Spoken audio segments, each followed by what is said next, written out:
गरीब बहू की कन्या पूजन। अरे सुमिता बहन सुनो तो सही। हाँ बोलो अनुपमा जी। चलो चलते हैं। कहाँ? अरे और कहाँ, नवरात्रि शुरू होने वाली है, साथ चलकर ही व्रत का सामान ले आते। सुमिता अपनी पड़ोसन की बात सुनकर दुखी सी हो गई। उसके पड़ोस में वो औरत अभी कुछ दिनों पहले ही रहने आई थी, जिसकी वजह से उसे सुमिता के घर के बारे में कुछ भी पता नहीं था। जैसे ही उसने सुमिता को अपने साथ चलने को बोला तो पीछे से एक मोहल्ले में ही रहने वाली औरत बोली, अरे बहना तुम भी किससे जाने को बोल रही हो? इस बेचारी के घर तो बस 2 वक्त रोटी बन जाए उसी में भगवान का एहसान है। इसके पास पैसे नहीं होंगे जो ये नवरात्रि का बढ़ती सामान खरीदे। क्यों सुमिता बहन? मैं भी परेशान हूँ, आप लोग जाइए। सुमिता की पड़ोसन कड़वी बातें सुमिता के मुंह पर मारकर चली गई। दरअसल सुमिता बेहद ही गरीब थी। जितनी उसके अंदर जान थी उस हिसाब से वो बेचारी मेहनत तो करती थी, लेकिन कुछ खास उसके परिणाम सामने नहीं आते थे। लेकिन इस सब के बाद भी सुमिता अपने मन में माता रानी की सच्ची श्रद्धा रखती थी। जब वो बाहर से घर में आई तो बस अपना दुख बताने को माता रानी के आगे बैठ गई। उसने उनके सामने मिश्री का प्रसाद रखा और रोते हुए बोली, हे माता रानी, मैंने कभी अपनी जिंदगी या हालातों से शिकायत नहीं की, लेकिन ये लोग गरीबी का भी ताना बनाकर मुंह पर ही मार देते हैं। माना कि मैं गरीब हूँ, हाँ माना कि ये लोगों की तरह नवरात्रि की तैयारी नहीं कर सकती, लेकिन इस सब से कहीं ज्यादा मैं आपकी भक्त हूँ। मुझे भी नवरात्रि के व्रत रखने हैं, बस माँ मुझे हिम्मत देना। सुमिता काफी देर बैठकर अपना मन हल्का करती रही। उस वक्त उसकी सास और बेटा दोनों भीख मांगने के लिए मंदिर गए हुए थे। कुछ ही देर बाद 2-4 रुपए लेकर वो दोनों लौट आए और गरीब सुमिता ने उन्हें रूखी रोटी खाने को दी। सुमिता का पति चिराग दूसरे गांव में काम करता था, लेकिन उसका काम इतना ज्यादा मंदा हो चुका था कि वो भी वहां से कुछ नहीं भेज पाता था। सुमिता के ऊपर दुखों का मानो पहाड़ टूटा हुआ था।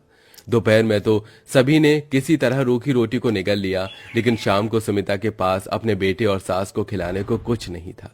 वो बेचारी बस रसोई में बेसुध सी बैठी हुई अपनी खाली डलिया देख रही थी। अब मैं राज और माँ जी को क्या दूं? अब तो लगता है कि यही करना पड़ेगा। बेचारी सुमिता ने सूखी हुई रोटी के डिब्बे में देखा। उसमें एक रोटी सूखी हुई पड़ी हुई थी। सुमिता ने उसे ही निकाला और उसे पानी में डुबोया।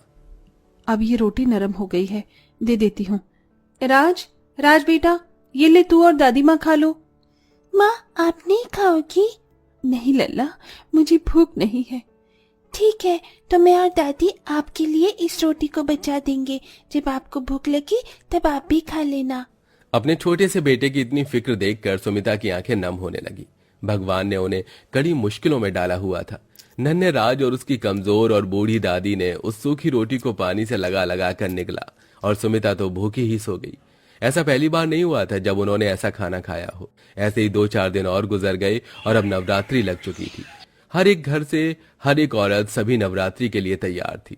सुमिता ने भी बिना कुछ खाए पिए और बिना किसी इंतजाम के व्रत कर लिया। बहू, एक तो वैसे ही शरीर में जान नहीं है और ऊपर से तू व्रत रख रही है। पागल है तू? ये व्रत वगैरह मत रख। हमारे पास इन व्रतों को रखने के लिए कुछ भी नहीं है। माँ, व्रत को करने के लिए जो सबसे जरूरी है वो मेरे पास है। क्या?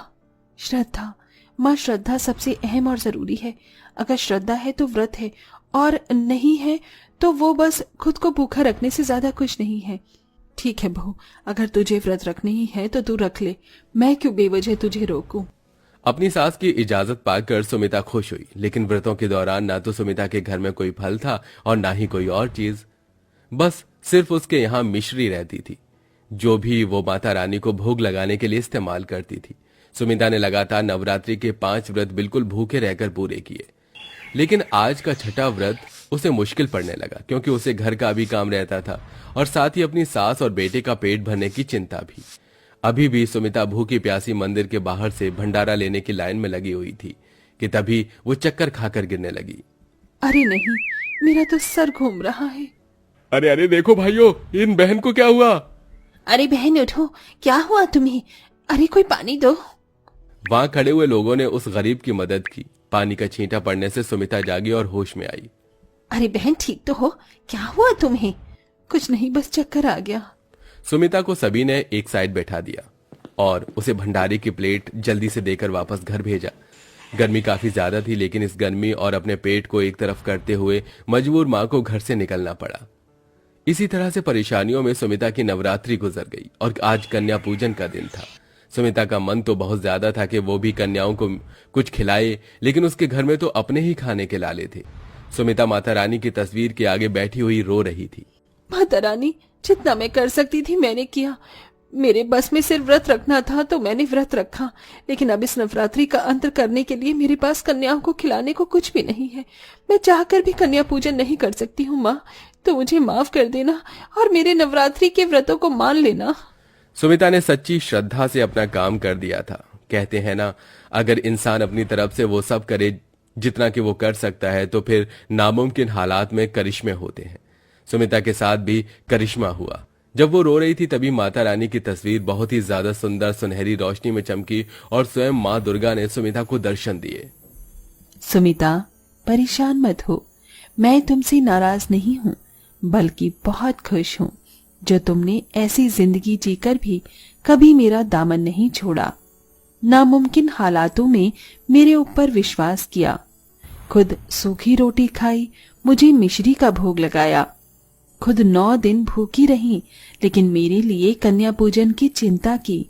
अब मुझे तुमसे कुछ और नहीं चाहिए, मैं अब तुम्हें कुछ देने आई हूँ, ये लो।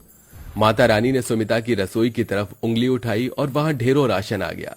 ये सामान कन्या पूजन के लिए है, इससे बनाओ जो भी तुम्हें अच्छा लगे और खुद भी खाओ, कन्याओं को भी खिलाओ। ऐसे बोलकर माँ दुर्गा गायब हो गई।